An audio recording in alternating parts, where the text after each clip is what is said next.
तो बच्चों पिछले लेक्चर में हमने इनर्शियाज के बारे में बात किया था, डिफरेंट टाइप्स ऑफ इनर्शिया की बात की थी, फोर्सेस की बात हम कर चुके हैं थोड़ा बहुत, है ना। और हम इफेक्ट्स ऑफ फोर्सेस भी पढ़ चुके हैं, मतलब काफी कुछ जो आपका 8th में आपको बताया गया था उसका हम रिवीजन कर चुके हैं। अब आते हैं जो हमारा चैप्टर है, that is laws of motion. तो ये बड़ा इंपॉर्टेंट है। तो लॉज ऑफ मोशन जो है वो न्यूटन, सर आइजैक न्यूटन ने दिए थे, और ये लॉज ऑफ मोशन से ही सारी चीजें डिफाइन की जाती हैं, है ना। तो काफी इंपॉर्टेंट चीजें हैं, इसलिए इसको ध्यान में रखना है। अच्छा, मैं आपको बताऊं तो यहाँ पे 3 लॉज ऑफ मोशन है। अगर मैं लॉज ऑफ मोशन दूं तो न्यूटन जो थे उन्होंने मोशन के 3 लॉ दिए थे ना। क्या क्या दिए थे मैं आपको बताता हूँ। तो पहले आप हेडिंग डालें लॉज ऑफ मोशन। इसमें जो पहला लॉ है उसको हम बोलते हैं first law of motion. First law of motion. जो दूसरा लॉ है उसको हम बोलते हैं second law of motion. Second law of motion. और बच्चों इसमें जो तीसरा लॉ है उसको बोलेंगे third law of motion. Third law of motion. अब ये जो बच्चों फर्स्ट लॉ ऑफ मोशन है, ये एक्चुअली में हमें देता है डेफिनेशन ऑफ फोर्स। समझे बात को। तो first law of motion definition of force की बात करता है, मतलब फोर्स क्या है वो डिफाइन किया गया है। फिर सेकंड लॉ ऑफ मोशन जो है वो देता है इस फोर्स की कैलकुलेशन। तो second law of motion gives us the calculation of force. तो फोर्स को कैसे कैलकुलेट करना है ये सेकंड लॉ बताता है। और थर्ड लॉ ऑफ मोशन हमें बताता है आपका कैरेक्टरिस्टिक्स ऑफ फोर्स। ये फोर्स की क्या विशेषता है, कैरेक्टरिस्टिक्स क्या है, हम बाद में देखेंगे। ये जो फोर्स है ये एक्शन रिएक्शन पेयर में लगता है, मतलब वो न्यूटन का थर्ड लॉ बताएगा। तो उसकी फोर्स की कैरेक्टरिस्टिक्स के बारे में हमें थर्ड लॉ बताता है। तो कुल मिला के बात यह है कि आपके जो भी लॉ हैं, 3 लॉ हैं जो लॉज ऑफ मोशन कहलाते हैं, first law, second law, third law, वो तीनों ही लॉ किसके बारे में बताते हैं आपको, फोर्स के बारे में। मतलब लॉज ऑफ मोशन ही पूरा फोर्स के बारे में। पहला लॉ जो है वो डेफिनेशन ऑफ फोर्स देगा, फोर्स को डिफाइन करेगा कि फोर्स है क्या चीज। Calculation of force second law देता है, कैसे कैलकुलेट करना है वो सेकंड लॉ से हमें समझ में आएगा। और थर्ड लॉ जो है वो फोर्स की कैरेक्टरिस्टिक्स को बताता है, बाद में देखेंगे। ये जो फोर्स है ये एक्शन रिएक्शन पेयर में लगते हैं हमेशा, है ना। तो वो कैरेक्टरिस्टिक्स ऑफ फोर्स होता है। तो थर्ड लॉ जो है वो कैरेक्टरिस्टिक्स ऑफ फोर्स, फोर्स की विशेषता बताता है ना बच्चों। तो आई होप आपको तीनों लॉ क्या बताता है ये तो समझ में आया होगा। अब ये लॉ कैसे बताते हैं इन चीजों को, ये हम देखेंगे वन बाई वन। तो इसमें सबसे पहला जो लॉ है फर्स्ट लॉ, उसको पढ़ने की जरूरत है ना। तो अब आप हेडिंग डाल लो फर्स्ट लॉ ऑफ मोशन। और कभी कभी इसको गैलीलियो लॉ ऑफ इनर्शिया भी कहा जाता है बच्चों, है ना। तो ये ध्यान रखना, फर्स्ट लॉ ऑफ न्यूटन को Galileo Galileo law of inertia भी कहा जाता है। तो कंफ्यूज मत होना, अगर कभी आपसे गैलीलियो लॉ ऑफ इनर्शिया पूछ लिया जाए तो कुल मिला के बात यह है कि आपको फर्स्ट लॉ ऑफ मोशन भी बताना है। Newton first law of motion बोलो चाहे गैलीलियो लॉ ऑफ इनर्शिया बोलो, एक ही बात है। अब फर्स्ट लॉ ऑफ मोशन या गैलीलियो लॉ ऑफ इनर्शिया में ये कहा गया है कि भाई ऐसी कोई भी एक्सटर्नल एजेंसी या तो वो किसी बॉडी को रेस्ट से मोशन में ले आए, या मोशन से रेस्ट पे ले आए, या उसकी डायरेक्शन चेंज करे, या चेंज करने की कोशिश करे। देखो दोनों बातें हैं, या तो वो डायरेक्शन चेंज कर दे, या रेस्ट पे ले आए, या मोशन में है तो रेस्ट पे ले आए, या रेस्ट पे है तो मोशन में ले आए, या उसको चेंज करने की कोशिश भी करे। मतलब जैसे ये चीज रेस्ट पे है, अगर मैं इसको ऐसे धक्का दूं तो मैं धक्का तो दे रहा हूँ बेटा, बट ये मोशन में नहीं आ रहा है, लेकिन मैं इसको मोशन में लाने की कोशिश कर रहा हूँ। जैसे दीवार में आप अपने घर की दीवार में धक्का मारो तो आप उसको मोशन में लाना चाहते हो, लेकिन दीवार थोड़ी ना हिलेगी। तो अगर उसको कोशिश भी कर रहा है कोई एक्सटर्नल एजेंसी और वो नहीं हो पा रहा है, लेकिन वो प्रयास तो कर रहा है, तो ऐसी चीज भी फोर्स कहलाएगी, उनका ये कहना है। तो अभी हमने देखा कि भाई फोर्स क्या क्या काम कर सकता है, डायरेक्शन चेंज कर सकता है, किसी बॉडी का मोशन है तो उसको रेस्ट में ला सकता है, उसकी स्पीड कम कर सकता है या उसकी स्पीड बढ़ा सकता है, या फिर पार्टिकल रेस्ट पे है तो उसको चला सकता है। तो ऐसी एक्सटर्नल एजेंसी जो ये सारे काम कर सकती है या करने की कोशिश करती है, उसी को हमने फोर्स बोला है। तो this is the definition of force given by first law and Galileo law of inertia. तो आई होप आपको फर्स्ट लॉ समझ में आ रहा होगा। तो जो मैंने कहा है वो यहाँ पे स्टेटमेंट के फॉर्म में लिख देते हैं। तो ये आपका फर्स्ट लॉ या गैलीलियो लॉ ऑफ इनर्शिया हो जाएगा, है ना बच्चों। तो हम यहाँ पे लिख सकते हैं इसकी स्टेटमेंट कि इट स्टेट्स दैट, मतलब first law states that, it states that if a body is changing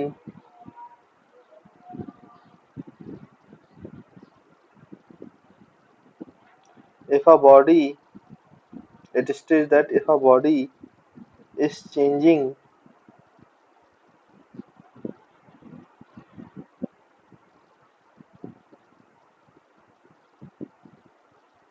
यहाँ पे इस लिख लेना बच्चों, if a body it states that if a body is changing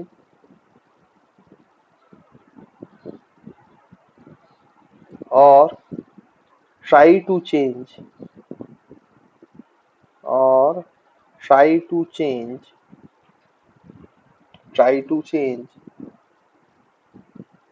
its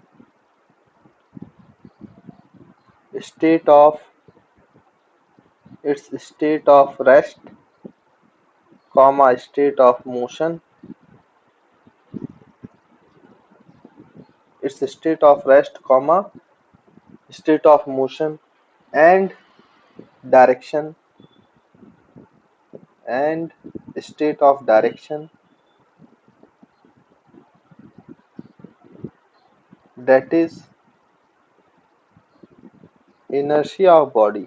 मतलब आपका इनर्शिया की बात हो रही ना, कोई ऐसी चीज अगर किसी बॉडी की इनर्शिया को चेंज करना है या चेंज करने की कोशिश करना है, चाहे वो इनर्शिया ऑफ रेस्ट हो, इनर्शिया ऑफ मोशन हो, चाहे वो इनर्शिया ऑफ डायरेक्शन हो, that is inertia of body, inertia of body comma an external agency is required, an external agency is required। तो एक एक्सटर्नल एजेंसी की जरूरत पड़ेगी बच्चों, उसके बिना ये काम नहीं होगा। an external agency is required, full stop। this external agency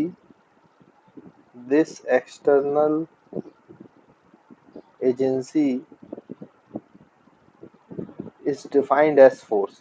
और इसी एक्सटर्नल एजेंसी को डिफाइन किया गया है फोर्स की तरह, defined as force. I hope आपको स्टेटमेंट्स क्लियर होगा बच्चों, समझ में आया होगा। और इसकी एक और स्टेटमेंट क्या हो तो आप लिख सकते हो, दूसरे टाइप से भी लिख सकते हो। तो हम यहाँ पे लिख सकते हैं an external agency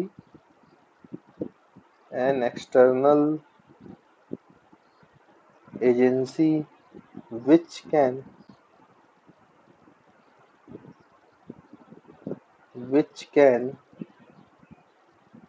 change or tends to change। एक ऐसी एक्सटर्नल एजेंसी जो किसी प्रकार का चेंज लाए या टेंस टू चेंज, चेंज करने की कोशिश करे, tends to change the state of rest, motion and direction,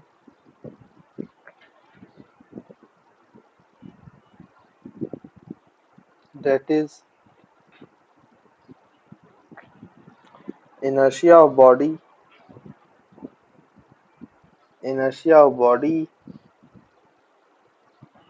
is called as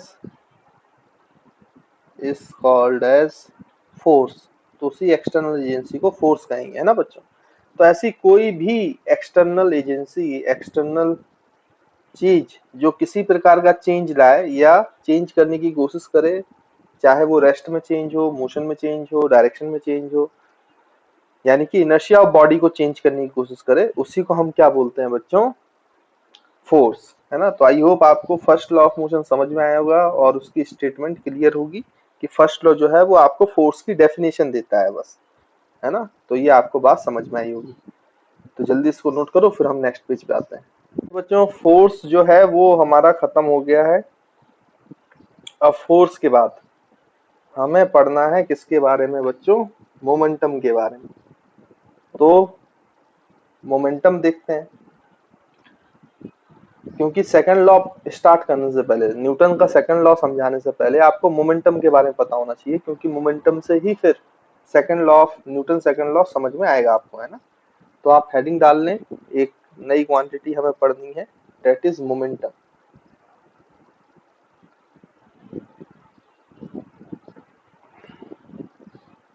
momentum को पी से रिप्रेजेंट करते हैं ना बच्चों, याद रखेंगे, मोमेंटम को पी से रिप्रेजेंट करते हैं। अब ये मोमेंटम क्या चीज होता है? अब आप ध्यान से देखें, एक्चुअली में क्या है ना कि अगर मैं आपसे बोलूं कि मोमेंटम के बारे में, तो मोशन कितना इफेक्टिव होगा ये हमें मोमेंटम बताता है। Effectiveness of momentum, effectiveness of motion के बारे में हमें मोमेंटम थोड़ा सा बताता है। जैसे आप ध्यान से सोचो कि यहाँ पे अगर मैं ऐसा करूं कि देखो बच्चों कि यहाँ पे एक व्यक्ति खड़ा है और मान लो कि मैंने इसके पास टेनिस बॉल फेंकी, टेनिस बॉल की कुछ रफ्तार थी, तो टेनिस बॉल जाएगा, तो ये जो व्यक्ति है इसको आराम से कैच कर लेगा, कोई दिक्कत नहीं जाएगी, है ना। टेनिस बॉल को आराम से कैच किया जा सकता है, इसमें तो कोई बच्चों प्रॉब्लम है ही नहीं। लेकिन अगर आप यहाँ पे सोचो स्टूडेंट्स कि यहाँ पे वही व्यक्ति फिर दूसरी सिचुएशन में खड़ा हो और यहाँ पर उसी रफ्तार से, v रफ्तार से आपकी एक ट्रेन आ रही हो, क्या अब इस ट्रेन को ये कैच कर पाएगा भाई? नहीं कर पाएगा, ये ट्रेन तो इसके ऊपर से निकल जाएगी ना भाई। यानी कि इन दोनों केसेस में दोनों की रफ्तार सेम है, दोनों की वेलोसिटी सेम है, लेकिन मोशन किसका खतरनाक है, ट्रेन का कि बॉल का? ये बॉल और ये ट्रेन, तो ऑब्वियस सी बात है बच्चों ट्रेन का मोशन ज्यादा खतरनाक है, क्योंकि उसको आप रोक नहीं पाए। तो इसका इफेक्टिवनेस जो है वो बहुत ज्यादा है, किसके कंपैरिजन में? बॉल के कंपैरिजन। अच्छा, ये इफेक्टिवनेस ट्रेन का क्यों ज्यादा है? दोनों की रफ्तार तो सेम है, फिर दो इफेक्टिवनेस ट्रेन का क्यों ज्यादा होगा? अब दोनों की वेलोसिटी अगर सेम है, रफ्तार सेम है, तो इसका इफेक्टिवनेस इसलिए ज्यादा है क्योंकि ट्रेन का मास बहुत ज्यादा है, तो उसकी इफेक्टिवनेस चेंज हो गई है, वो ज्यादा डेंजरस हो गया है ना, जबकि बॉल का मोशन कम डेंजरस है। तो मास ज्यादा होता है तो जो आपका इफेक्टिवनेस है वो ज्यादा होती है किसी भी पार्टिकल की जब वो मोशन में हो। तो आपको ये समझ में आ रहा होगा कि इफेक्टिवनेस ऑफ मोशन मास ज्यादा होने से ज्यादा होता है, यानी मोमेंटम मास ज्यादा होने से ज्यादा होगा। अच्छा, अब दूसरी सिचुएशन देखें, अगर मैं आपसे बोलूं कि भाई एक बुलेट है ऐसे, और ये बुलेट मान ली कि यहाँ पे एक आदमी खड़ा हुआ है, तो ये बुलेट जो है वो दूसरा व्यक्ति ऐसे बुलेट को बच्चों क्या करता है कि फेंकता है, फेंक के मारता है दूसरे आदमी को। तो जब बुलेट को फेंक के मारा जाएगा तो आप खुद जानते हो कि दूसरे आदमी का कुछ ज्यादा बिगड़ेगा नहीं। लेकिन अगर आप सोचो कि यही व्यक्ति अगर इस बुलेट को बच्चों गन से चलाए, गन से हिट करे, गन से चलाए, तो फिर सामने वाला व्यक्ति का क्या होगा आप खुद सोचो। तब तो इसको ये पेनिट्रेट करके चली जाएगी भाई और ये खत्म हो जाएगा। यानी अब किसका इफेक्टिवनेस ज्यादा है, डेंजरस कौन है ज्यादा? जब इसी बुलेट को बंदूक से चलाया जाता है। अब दोनों में बुलेट का ही यूज हुआ है, दोनों का मास तो बच्चों सेम है, तो फिर इसका इफेक्टिवनेस क्यों ज्यादा है? पहले हमने ये देखा था कि वेलोसिटी सेम थी लेकिन मास ज्यादा था तो इफेक्टिवनेस ज्यादा था, मोशन ज्यादा खतरनाक हो गया था। अब यहाँ पे तो सेम मास है, दोनों बुलेट ही है ना, वो एक बार हाथ से फेंक के मारे या फिर एक बार गन से मारे, लेकिन इसकी वेलोसिटी कम है और जबकि इसकी वेलोसिटी ज्यादा है। तो ये दूसरी बात भी हमें समझ में आई कि मोशन ज्यादा खतरनाक तब हो जाता है जब वेलोसिटी ज्यादा हो जाती है। भले ही मास कम हो या मास बराबर हो, तो वेलोसिटी ज्यादा होगा तो उसका खतरा ज्यादा होगा, इफेक्टिवनेस ज्यादा होगा मोशन का। यानी जो मोमेंटम है वो एक्चुअली में मास ज्यादा होने पे भी ज्यादा होगा पार्टिकल का, और वेलोसिटी ज्यादा होने पे भी ज्यादा होगा। तो इसको मैथमेटिकली कैसे डिफाइन किया गया मोमेंटम को, कि momentum is the product of mass into velocity. Simply product बना दिया गया मास और वेलोसिटी का। तो किसी भी पार्टिकल के पास मास होता है, जब वो v वेलोसिटी से जाता है तो वो कितना खतरनाक होता है, वो बात हमें कौन बताता है बच्चों? मोमेंटम, एक नई क्वांटिटी जो हमने डिफाइन की है। इसलिए momentum is very very important. I hope आपको मोमेंटम का फिजिकल सिग्निफिकेंस समझ में आ रहा होगा। तो अब हम मोमेंटम को डिफाइन कर सकते हैं। तो पहली बात तो आप यहाँ पे लिख सकते हो कि actually momentum tells us about momentum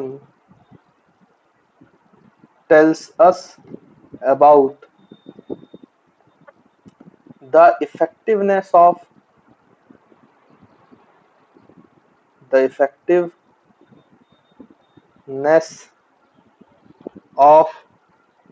motion. तो किसी भी पार्टिकल का जो मोशन होता है उस कितना इफेक्टिव है, कितना खतरनाक है, कितना डेंजरस है, ये हमें बताता है कौन? जब हम उस पार्टिकल का मोमेंटम निकालेंगे, है ना, जब वो मोशन कर रहा होगा। उसके बाद अगर इसको मैथमेटिकली, जैसे मैंने कहा, कैसे डिफाइन करेंगे, क्योंकि ये मोमेंटम दो तरीकों पे चेंज है, इफेक्टिवनेस दो चीजों पे डिपेंड कर रहा है, मास एंड वेलोसिटी। तो हम बोल सकते हैं कि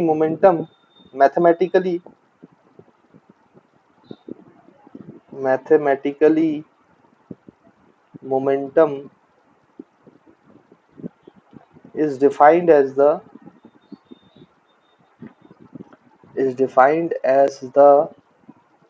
product of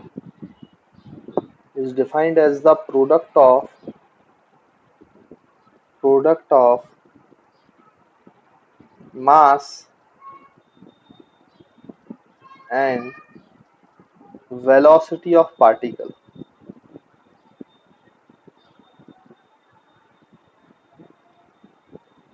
mass and velocity of particle।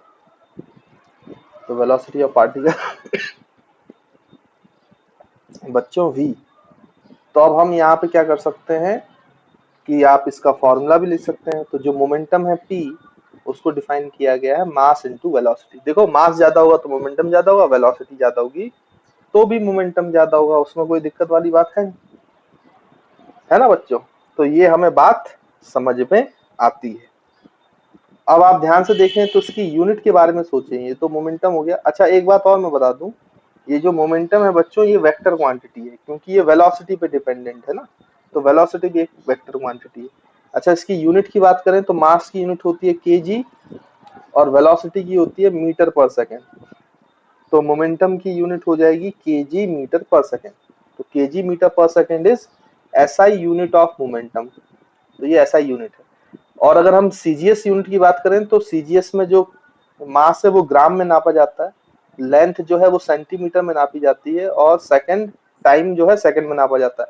तो ग्राम पर सेंटीमीटर क्यूब जो है इसका सीजीएस यूनिट है। ध्यान रखेंगे, KG metre per second SI unit of the momentum and gram centimetre per second is the CGS unit of बच्चों मोमेंटम, है ना। तो आई होप आपको याद रहेगा। और यहाँ पे जो मैंने कहा कि मोमेंटम एक्चुअली में वेक्टर क्वांटिटी है, तो आप वो लिख लें, momentum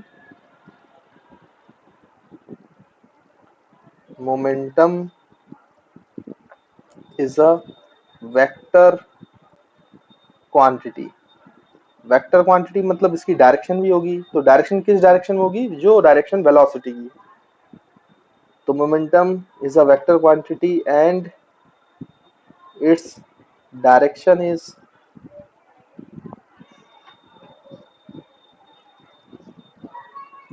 in the direction of velocity। तो जिस डायरेक्शन में वेलोसिटी है पार्टिकल की, वेलोसिटी ऑफ पार्टिकल, उसी डायरेक्शन में आपका बच्चों क्या होता है? मोमेंटम होता है। ठीक है। तो आई होप आपको ये क्लियर होगा कि मोमेंटम क्या चीज है। उसके फिर बाद हम आगे बढ़े तो आप जानते हो जैसे मास जो होता है बच्चों कांस्टेंट होता है पार्टिकल का, है ना। तो अगर हम यहाँ पे देखें तो अगर आपसे बोला जाए कि मोमेंटम वर्सेस वेलोसिटी का ग्राफ बनाओ, तो ग्राफ भी बना सकते हैं ना, ग्राफ बनाना हमने सीखा था। तो देखो अगर आपसे बोला जाए कि वेलोसिटी वर्सेस मोमेंटम का ग्राफ बनाओ, मतलब मोमेंटम वर्सेस वेलोसिटी, तो वाई एक्सिस में देखो आपने क्या लिया है बच्चों, मोमेंटम। ये है मोमेंटम वर्सेस वेलोसिटी ग्राफ, है ना। तो यहाँ पे वाई एक्सिस में आपका मोमेंटम है और एक्स एक्सिस में आपकी वेलोसिटी है, और मास तो बच्चों कांस्टेंट है। तो आप ध्यान से देखो जितने टाइम्स, जैसे मान लो एक पर्टिकुलर वेलोसिटी है v, उसमें बच्चों एक पर्टिकुलर मोमेंटम है p, तो उसका ये पॉइंट होगा v और ये p। उसके बाद अगर आप वेलोसिटी 2 टाइम्स करोगे तो मोमेंटम भी 2 टाइम्स हो जाएगा। तो वेलोसिटी अगर 2v किया आपने तो मोमेंटम भी 2v हो जाएगा, 2p हो जाएगा। अगर मैं 3v करूंगा वेलोसिटी तो मोमेंटम भी 3v हो जाएगा। 4v वेलोसिटी करूंगा तो मोमेंटम भी 4v हो जाएगा। तो जब आप सारे पॉइंट्स को मिलाओगे तो आप देखोगे ये स्ट्रेट लाइन आ रहा है। मतलब मोमेंटम वर्सेस वेलोसिटी का जो ग्राफ है वो बच्चों क्या देगा आपको, वो आपको एक स्ट्रेट लाइन कर्व देता है। तो हमेशा याद रखना मोमेंटम और वेलोसिटी के बीच में जब ग्राफ बनाया जाता है तो वो आपको स्ट्रेट लाइन कर्व देता है ना। तो स्ट्रेट लाइन बनती है हमेशा। अच्छा, ये जो मोमेंटम वर्सेस वेलोसिटी का कर्व है, अगर आप इसके स्लोप के बारे में सोचो तो याद करो 2 पॉइंट्स चाहिए, ए और बी। तो अगर हम इसके स्लोप के बारे में देखें तो इसमें एक वाई एक्सिस में चेंज आता है बच्चों। तो जो वाई एक्सिस में चेंज आएगा वो पी के करस्पॉन्डिंग आएगा, क्योंकि वाई एक्सिस में मोमेंटम है, तो this is change in momentum. और एक्स एक्सिस में जो चेंज आएगा वो वेलोसिटी में चेंज है, तो this is change in velocity. तो अगर आपको ये ग्राफ दिया हो तो याद करो बच्चों delta Y upon delta X क्या होता था, किसी भी 2 पॉइंट्स के बीच में स्लोप ऑफ ग्राफ। तो अगर आप यहां पे स्लोप निकालेंगे, slope of P versus V graph, momentum versus velocity graph का अगर स्लोप निकालोगे तो डेल्टा वाई की जगह डेल्टा पी है, change in momentum, upon delta X की जगह डेल्टा वी है, चेंज इन वेलोसिटी। तो change in momentum upon change in velocity ये क्या देगा बच्चों आपको, मास ऑफ द पार्टिकल। यानी slope of P versus V graph, momentum versus velocity graph आपको मास देता है, मास। ये बात याद रखनी है बच्चों, है ना। तो आपको जो स्लोप है वो आपको मोमेंटम वर्सेस वेलोसिटी ग्राफ में, मोमेंटम वर्सेस वेलोसिटी ग्राफ का जो स्लोप है वो आपको हमेशा मास प्रोवाइड करेगा। तो अगर आपको कभी ग्राफ दिया जाए मोमेंटम वर्सेस वेलोसिटी वाला और उसमें मास पूछा जाए तो आपको उस ग्राफ का स्लोप निकालना चाहिए, है ना बच्चों। अगर आप स्लोप निकाल लेंगे तो बड़े ही आसानी से मास निकल आएगा। तो देखिए बच्चों ये मोमेंटम के बारे में मैंने आपको बता दिया, उसका फिजिकल सिग्निफिकेंस ग्राफ भी बनवा दिया, मोमेंटम का फॉर्मूला भी लिखवा दिया, वेक्टर क्वांटिटी ये भी बता दिया, है ना।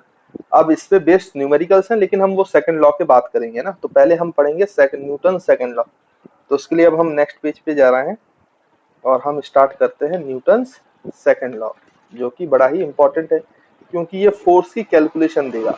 और इस चैप्टर में जो न्यूमेरिकल्स हैं वो सेकंड लॉ से ही पूछे जाते हैं ज्यादातर, है ना बच्चों। तो अब आप हेडिंग डाल लें न्यूटन्स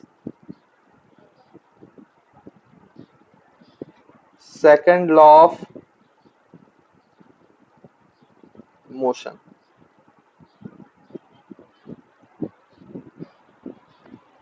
पहले बच्चों मैं आपको इसका स्टेटमेंट लिखवा देता हूं, फिर हम आगे की बात करेंगे।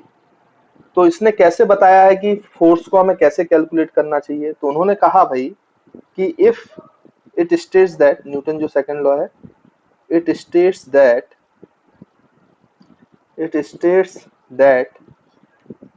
द नेट फोर्स, है ना बच्चों, नेट फोर्स रिजल्टेंट फोर्स मैंने आपको पहले बताया हुआ है।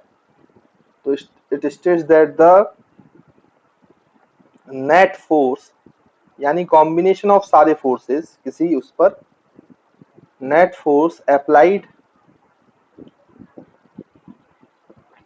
on a body, applied on a body is directly proportional to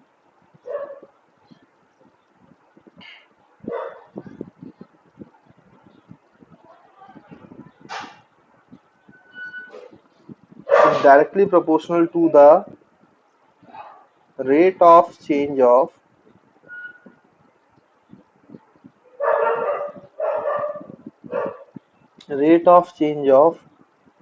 momentum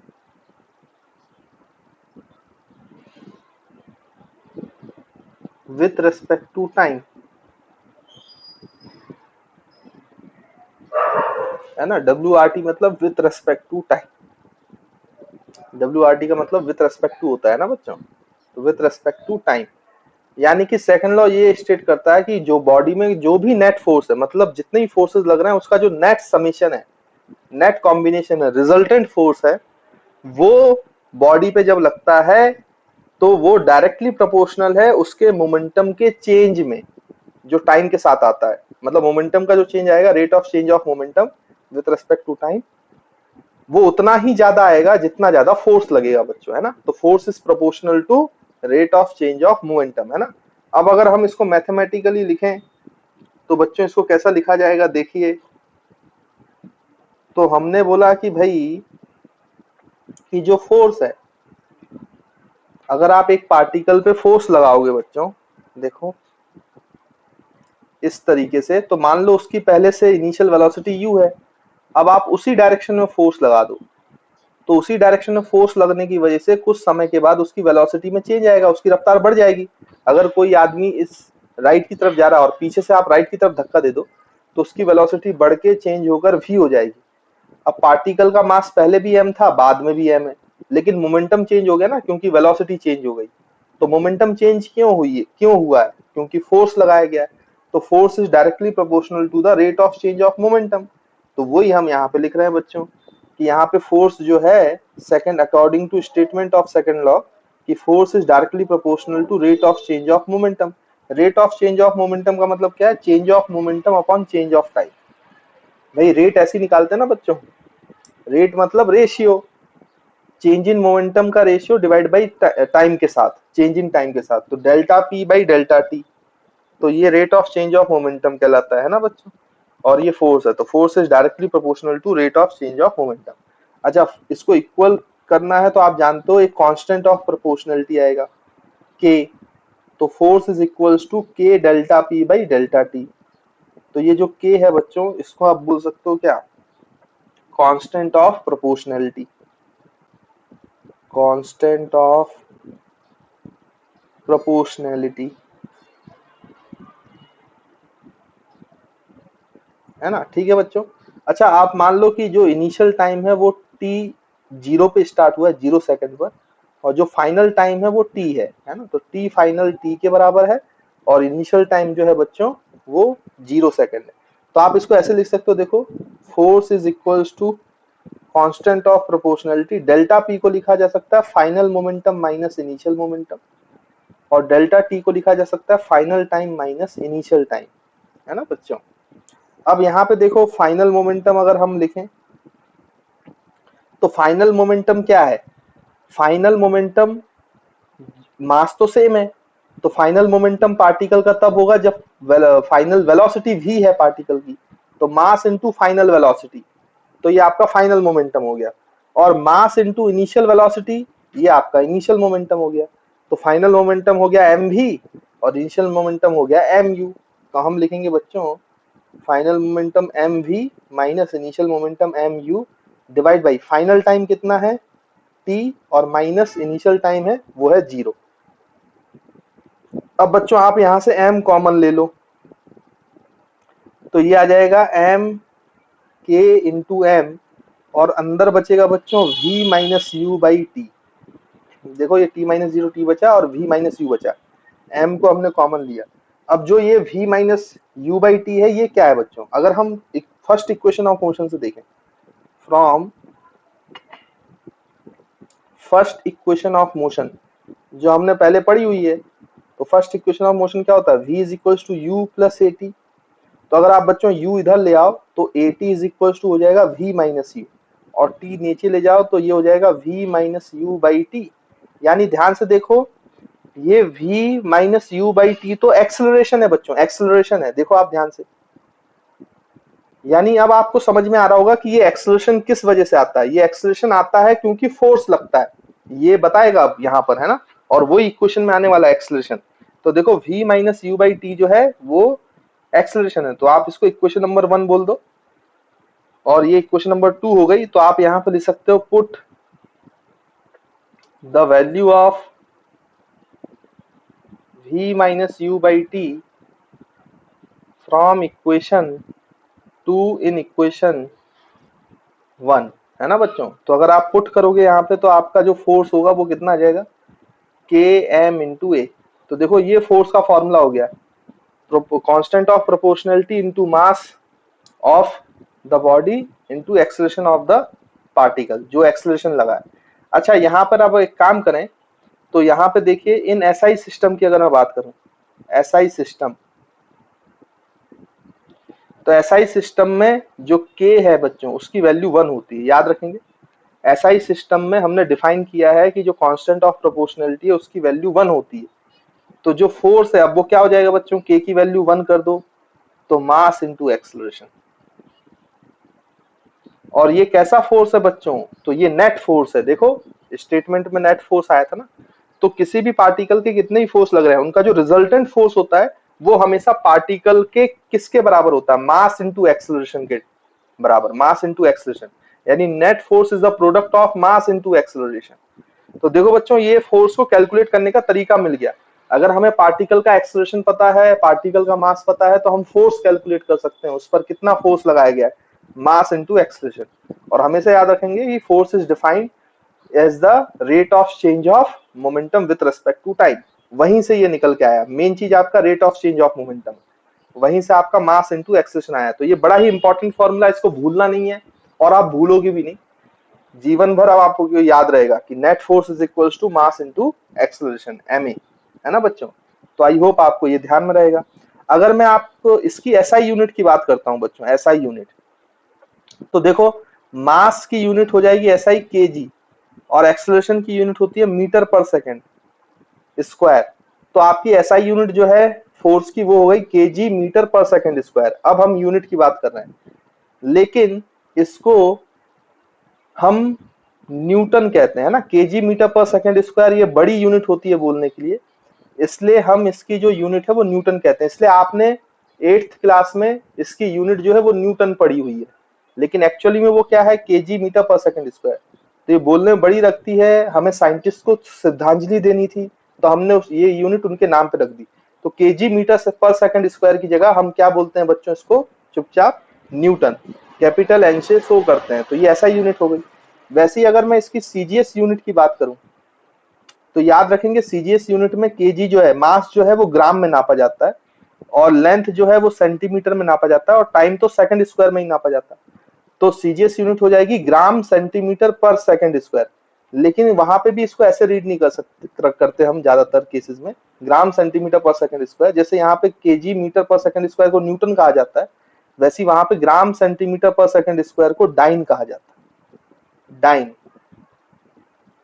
तो ये कैपिटल डी है ना बच्चों, तो ये डाइन, डाइन ही लिखते हैं इसको। तो स्टूडेंट्स यहाँ पे डाइन और न्यूटन, सीजीएस और एसआई यूनिट होता है डाइन और न्यूटन, है ना। तो यहाँ पे आप इसका वो भी याद रख सकते हो, कन्वर्जन फैक्टर जो 1 न्यूटन होती है, क्योंकि न्यूटन बड़ी यूनिट है वो केजी में नापी जा रही है और सीजीएस यूनिट छोटी है। तो ये जो यूनिट का कन्वर्जन है वो हमेशा याद रखेंगे कि 1 newton is equal to 10⁵ dyne. 1 newton is equal to 10⁵ dyne. तो आप चाहो तो इसको ऐसे याद रख सकते हो, जैसे मैं कई बार बच्चों को याद रखने के लिए बोल देता हूं कि भाई जब 1 न्यूटन जो था, 1 न्यूटन था वो 10⁵ मतलब 1 लाख डायन के बराबर था। 1 न्यूटन इक्वल्स टू 1 लाख डायन। तो जब 1 लाख डायन 1,00,000 डायन जो है वो इक्विवेलेंट टू 1 न्यूटन के बराबर है। तो 1 न्यूटन 1,00,000 डायन के बराबर है ना। तो ऐसे आप चाहो तो याद रख सकते हो। 1 न्यूटन इज इक्वल टू 10⁵ डायन। 10⁵ मतलब 1,00,000। ठीक है, 5 जीरो लगते ना 1 लाख में। तो ये आप कन्वर्जन फैक्टर याद रखना बच्चों, कई जगहों पे यूज हो जाता है। अब इसमें एक और यूनिट होती है फोर्स की, वो यूनिट भी देखें, वो कई बार आ जाती है। तो खैर ऐसा ही सिस्टम में काम करना है तो आपको न्यूटन में कन्वर्ट करना आता है, तो उस यूनिट के लिए ज्यादा आप परेशान मत हो, केवल आप कन्वर्जन फैक्टर याद रखो। ये होता है ग्रेविटेशनल यूनिट। ग्रेविटेशनल यूनिट बोला जाता है इसको।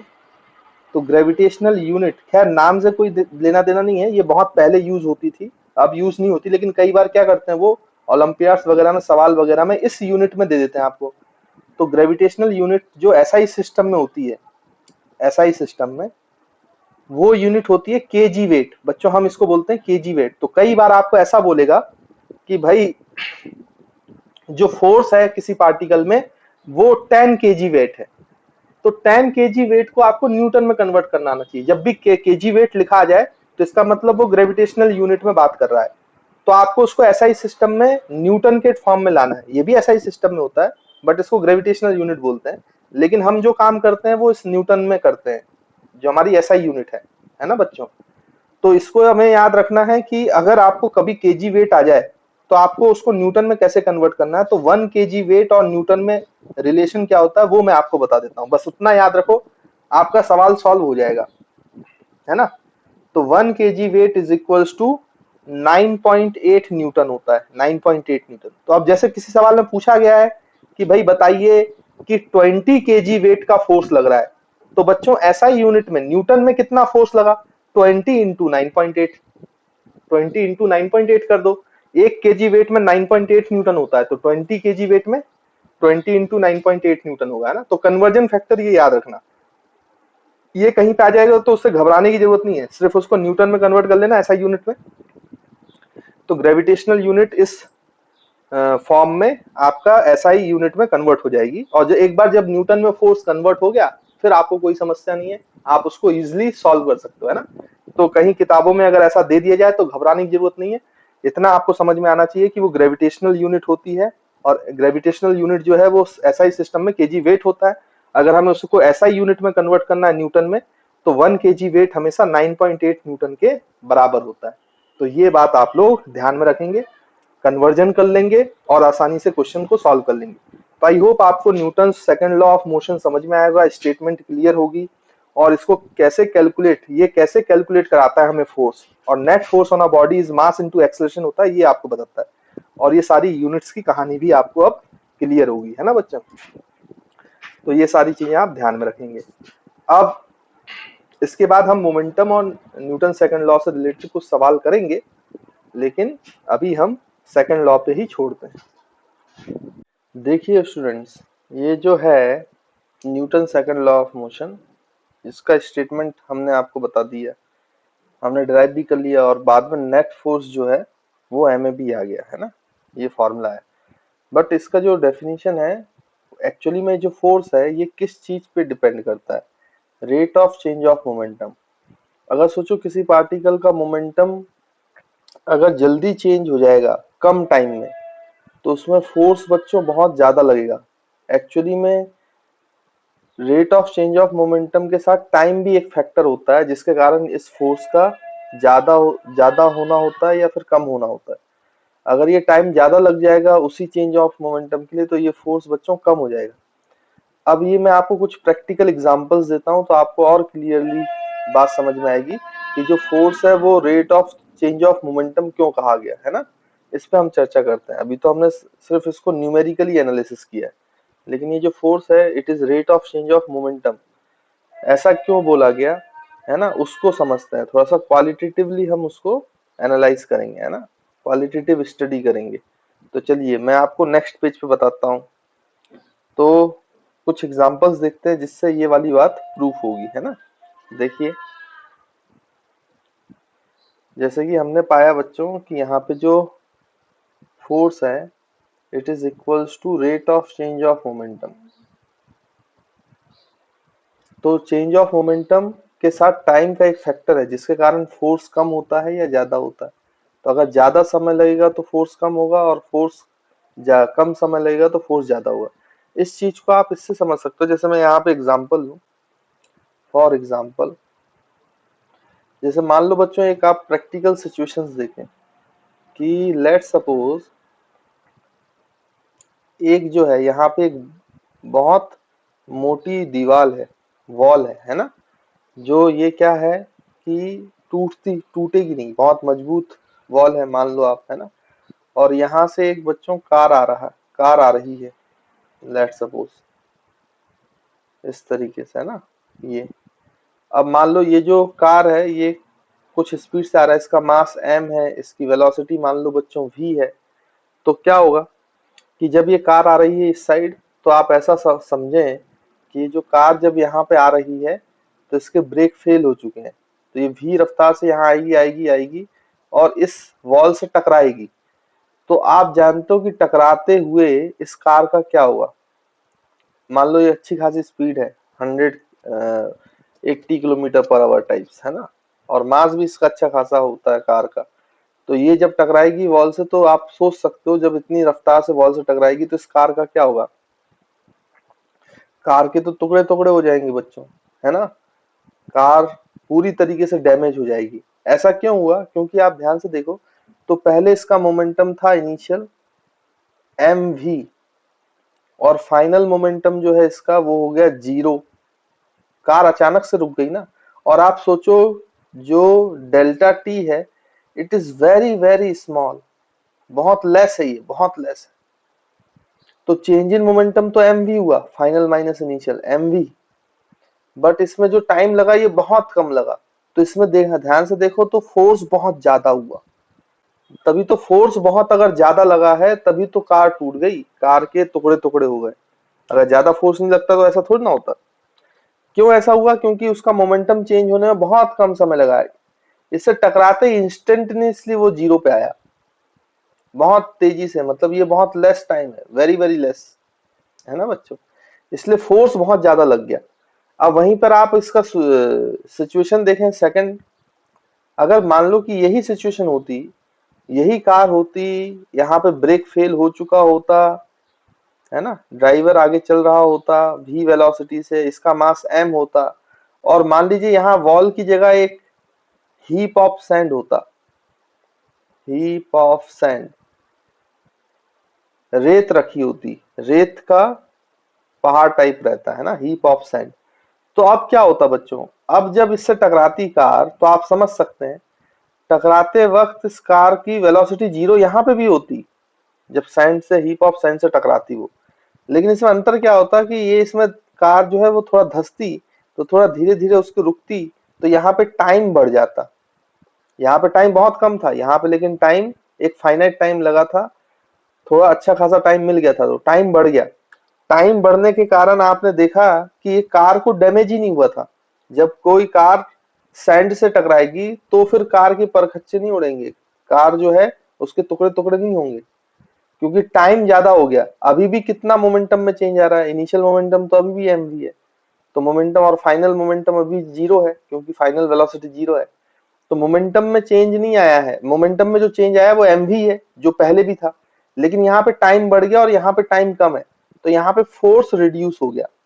और अगर फोर्स कम हो गया तो बच्चों इसी वजह से कार के टुकड़े नहीं हुए, कार को ज्यादा डैमेज नहीं पहुंचा। जबकि वो दीवार से जब टकरा रही थी तो इंस्टेंटेनियसली, तुरंत, इमीडिएटली वहां पे फाइनल मोमेंटम 0 हो गया था, तो बहुत कम समय में मोमेंटम में चेंज आ गया था, इसलिए फोर्स ज्यादा बढ़ गया था। इसमें टाइम थोड़ा ज्यादा लग गया क्योंकि उसमें पेनिट्रेट कर रहा था सैंड में, फिर रुका, फिर रुकी कार, इसलिए यहाँ पे फोर्स कम लगा, तो यहाँ पे कम डैमेज हुआ कार को, यहाँ पे ज्यादा डैमेज हुआ। तो इसका मतलब कि मोमेंटम चेंज होना सिर्फ ये एक कारण नहीं है, फोर्स का आना, आपका कितने टाइम में चेंज हुआ है मोमेंटम, ये भी बड़ा इफेक्टिव है। क्योंकि इसी वजह से पता चलता है कि फोर्स ज्यादा लग रहा है कि कम लग रहा है। तो इसलिए फोर्स जो है it is defined as rate of change of momentum, है ना, इसलिए डिफाइन किया था न्यूटन ने कि इसको rate of change of momentum कहेंगे। आई होप आपको बच्चों क्लियर होगा कि टाइम का क्या क्या फैक्टर है और वो फोर्स पर कैसे इफेक्ट ला रहा है। और अगर मैं एग्जांपल्स की बात करूं बच्चों, तो यहाँ पर और एग्जांपल्स की बात की जा सकती है। जैसे आपने कभी क्रिकेट मैच में देखा होगा, है ना, ये सब आप पढ़ सकते हो, आपको बुक्स में मिल जाएगा, मैं सिर्फ आपको एक्सप्लेन कर रहा हूँ। यहाँ पे आप कभी क्रिकेट मैच देखेंगे तो जो फील्डर होते हैं ना, जब वो बॉल उनके पास ऐसे आती है, तो वो जो अपने हाथ है कैच करते हुए नीचे ले जाते हैं, नीचे नीचे की तरफ मोशन करते हैं, अपने बॉल को कैच करते समय वो नीचे हाथ ले जाते हैं। क्यों ले जाते हैं? क्योंकि अगर वो स्ट्रेट हाथ रखेंगे और ये बॉल आके इनसे इसके हाथ से टकराएगी और ये अपने हाथ को नीचे नहीं ले जाएंगे, स्ट्रेट रखेंगे, तो इसका मोमेंटम तुरंत जीरो हो जाएगा, इसमें time is very very less, तो फोर्स ज्यादा लग जाता है। अगर फोर्स ज्यादा लग जाएगा तो कैच करते हुए उसके हाथ में चोट लगेगी, हाथ लाल हो जाएंगे, चोट भी लग सकती है हाथ में, है ना। तो काफी अच्छी खासी चोट लगती है। अगर आपने कभी कैचिंग प्रैक्टिस की हो और तेज बॉल आ रही हो, उसको कैच किया हो और अपना हाथ पीछे नहीं ले गए हो, सीधे बॉल के सामने रख दिया हो, तो आप पे फोर्स ज्यादा लगता है, क्योंकि मोमेंटम बहुत कम टाइम में चेंज होता है। लेकिन जब यहाँ पर आप क्या कर रहे हो, जब क्रिकेट फील्डर है, अगर वो स्मार्ट है तो वो क्या करेगा, कैच करते हुए अपनी हाथ को पीछे ले जाएगा बॉल के साथ, ताकि यहाँ पे टाइम बढ़ जाए। तो जैसे ही टाइम बढ़ेगा तो फोर्स की वैल्यू क्या हो जाएगी बच्चों, कम। तो फिर उसको हाथ में दर्द नहीं होता, हाथ में उतनी तेजी से नहीं लगती जितना तेजी से आप जब डायरेक्ट किसी बॉल को कैच करने की कोशिश करते हो, बिना हाथ को पीछे ले जाए, है ना। तो आई होप आपको ये अंतर समझ में आ रहा होगा। इसलिए यहाँ पे टाइम बढ़ा दिया जाता है मोमेंटम को चेंज करने से, तो फोर्स कम हो जाता है, तो आपको चोट कम लगती है ना। तो ये एक एग्जांपल्स है। फिर आपने देखा है कि आपकी जो गाड़ियां होती हैं उनमें शॉकअप्स लगे होते हैं ऐसे ऐसे, है ना, शॉकअप, शॉकअप बोलते हैं हम लोग। तो ये शॉकअप क्या करते हैं बच्चों, जैसे ही आप किसी जो बाइक है ना, वो किसी ऐसे जब गड्ढे से पास होती है, तो ये क्या होता है कि अगर ये शॉकअप नहीं लगे रहेंगे तो उसमें मोमेंटम में चेंज होगा बहुत कम समय में, है ना, टाइम कम लगेगा, तो फोर्स बहुत ज्यादा लगेगा, तो आपको फिर लगने लगेगा। लेकिन जब ये शॉकअप लगे रहते हैं, तो जब उसका मोमेंटम चेंज होता है तो ये शॉकअप क्या करता है भाई, मोमेंटम को चेंज करने के लिए शॉकअप को दबाना पड़ता है, और इसको दबाने में टाइम बढ़ जाता है, स्प्रिंग को दबाने में टाइम बढ़ जाता है ना बच्चों, स्प्रिंग टाइप की चीजें होती हैं। तो उस वजह से क्या होता है कि आपका जो टाइम है, जब शॉकअप लगे रहते हैं तो टाइम शॉकअप बढ़ा देता है, जिसके कारण फोर्स क्या होता है, कम, इसलिए आपको झटका कम लगता है। जब आप शॉकअप अगर आपकी गाड़ी के अच्छे हैं और उसमें बैठ के जा रहे हो आप, तो आप कंफर्टेबल महसूस करते हैं ना। लेकिन अगर शॉकअप खराब हो गया वहीं पर किसी गाड़ी में और आप उस गाड़ी में बैठोगे, तो आपको ज्यादा धचके लगेंगे, है ना, ज्यादा वो लगते हैं, शॉक लगते हैं, है ना। आई होप आप समझ पा रहे होंगे कि मैं क्या बोल रहा हूँ। तो इसको रिड्यूस करने के लिए ये शॉकअप का यूज किया जाता है, स्प्रिंग्स का यूज किया जाता है बेसिकली, ताकि हम टाइम बढ़ा पाए और मोमेंटम जो है वो ज्यादा समय ले चेंज होने में, तो हमें जो फोर्स है वो कम लगे। अब इसका उल्टा है, जहां हमें फोर्स ज्यादा चाहिए वहां हम टाइम कम लगाते हैं। जैसे कोई बच्चों बैट्समैन है, तो अगर बैट्समैन को अब सिक्स मारना है ना, बाउंड्री के बाहर उसको क्या करना है बच्चों, बॉल को पहुंचाना है, तो वो बहुत तेजी से फोर्स लगाएगा, मतलब बहुत तेजी से क्या चाहेगा कि बॉल और बैट का कांटेक्ट केवल कितने समय के लिए रहता है, बहुत कम टाइम, वहां पे time is very very less, इसलिए उसको बैट को बहुत जोर से घुमाना पड़ता है, ताकि टाइम जो है दोनों के कांटेक्ट का वो बहुत कम रहे, तो इसका मोमेंटम जो चेंज हुआ है वो बहुत कम समय में हुआ, तो इस पे फोर्स बहुत ज्यादा लग सके, और फोर्स इतना ज्यादा लग सके कि वो ग्राउंड के बाहर हो जाए और 6 रन्स मिल जाए, है ना बच्चों। तो ये भी एक एग्जाम्पल है कि आपका क्या होता है बच्चों, जो टाइम कम लगता है तो फोर्स ज्यादा हो जाता है ना। तो हमें जहां पर फोर्स ज्यादा चाहिए होता है, हम चाहते हैं वहां टाइम का, कांटेक्ट का टाइम कम से कम रहे, और जहां पे हमें चाहिए कि फोर्स कम लगे, तो वहां पे हम टाइम बढ़ाने की कोशिश करते हैं मोमेंटम को चेंज करने के लिए। और भी एग्जांपल्स हैं इसमें। अगर आप लोगों ने देखा होगा कि आपके पेरेंट्स का कहीं ट्रांसफर होता है, या फिर आप कभी अपना घर बदलते हैं, है ना, तो जब मम्मी पापा जो होते हैं वो उसको क्या करते हैं, पैक करते हैं ना, पैकिंग करते हैं सामान की। तो जैसे जो कांच कांच के वो होते हैं बच्चों, है ना, कांच के जो जो भी ऑब्जेक्ट्स हैं जिनमें मिरर होता है, जैसे मिरर हो गया उसमें आपका ग्लास होता है, या टी टेबल हो गया तो उसमें ग्लास होता है अधिकतर जगहों पर। तो आपने देखा होगा कि अपने पेरेंट्स को क्या करते हो, जैसे आपका ड्रेसिंग टेबल है तो वो कांच है, तो उसके सामने एक ऐसे मोटा सा वो थर्माकोल का शीट लगा देते हैं, या फिर एक खड्डा लगा देते हैं ना बच्चे, इस तरीके से आपने देखा होगा। तो इससे होता क्या है कि मान लीजिए कि ट्रक में जब ये कांच रखा हुआ है और यहाँ पे मान लीजिए एक अलमीरा रखा है या कोई नोकीला ऑब्जेक्ट रखा है, तो जब ये, क्योंकि ट्रक वगैरह में लोडिंग ऑटो में जब कोई सामान जाता है तो वहां पे वाइब्रेशंस बहुत होते हैं, तो ये जो आपका क्या होगा, जैसे अलमीरा है या कोई दूसरा ऑब्जेक्ट है, ये बार बार वाइब्रेट करेगा तो वो ऐसे ऐसे मूव करते हैं, तो ये मूव करके इससे डायरेक्ट, जैसे कांच का आइटम है तो उसको उस पे जाकर, ग्लास का आइटम है तो उस पे जाके टकरा सकता है। तो अगर आप यहाँ पे कोई लेयरिंग नहीं लगाओगे, थर्माकोल हो गया या फिर आपका क्या हो गया बच्चों, है ना, जो गत्ते आते हैं ना, आप लोगों ने देखे होंगे, इस्तेमाल किया होगा, तो वो नहीं लगाओगे अगर हम आप, तो क्या होगा, ये डायरेक्ट जाके ग्लास से टकराएगा। अब ग्लास तो हार्ड मटेरियल है, तो इसका मोमेंटम चेंज होने के लिए टाइम बहुत कम लेगा, टाइम बहुत कम लेगा तो फोर्स बहुत ज्यादा लगेगा, जिससे ग्लास क्या हो जाएगा, टूट जाएगा। लेकिन अगर आपने थर्माकोल की शीट लगाई हुई है या फिर खड्डा लगाया हुआ है, तो इसको जाके टकराने से उसके अंदर ये पेनिट्रेट करेगा और मोमेंटम को चेंज होने में टाइम लग जाएगा। तो कुल मिला के ये चीज टाइम बढ़ा देती है, तो टाइम बढ़ाने के कारण मोमेंटम में चेंज होने में टाइम लग जाएगा तो फोर्स कम हो जाता है, जिसकी वजह से आपका जो ग्लास का आइटम है, ऑब्जेक्ट है, वो सेफ हो जाता है, तो फिर ग्लास टूटता नहीं है ना। तो वैसे जैसे टीवी होती है, तो टीवी में भी आपने देखा होगा, जो टीवी का बॉक्स होता है उसमें मोटे मोटे थर्माकोल की शीट्स लगी रहती हैं, वो सब इस वजह से ही किया जाता है ना, ताकि कोई डैमेज ना पहुंचे और आपका जो सामान है वो सेफली जहां आप ले जाना चाहते हो वहां पर पहुंच जाए। तो आई होप आपको काफी सारे मैंने एग्जांपल बता दिए हैं और आपको ये समझ में आया होगा कि rate of change per unit time, ऐसा ही फोर्स को सेकंड लॉ में क्यों डिफाइन किया गया है ना। तो दिस इज द रीजन। तो ये इसकी क्वालिटेटिव एनालिसिस है, और क्वांटिटेटिव एनालिसिस तो हमने कर ही ली है, उसके फॉर्मूले भी निकाल लिए मैंने, आपकी उसको यूनिट्स के बारे में बता दिया है ना, और मैंने डिफरेंट डिफरेंट कन्वर्जन फैक्टर्स भी आपको बता दिए। तो आई होप दिस आपको ये सब अच्छे से क्लियर होगा।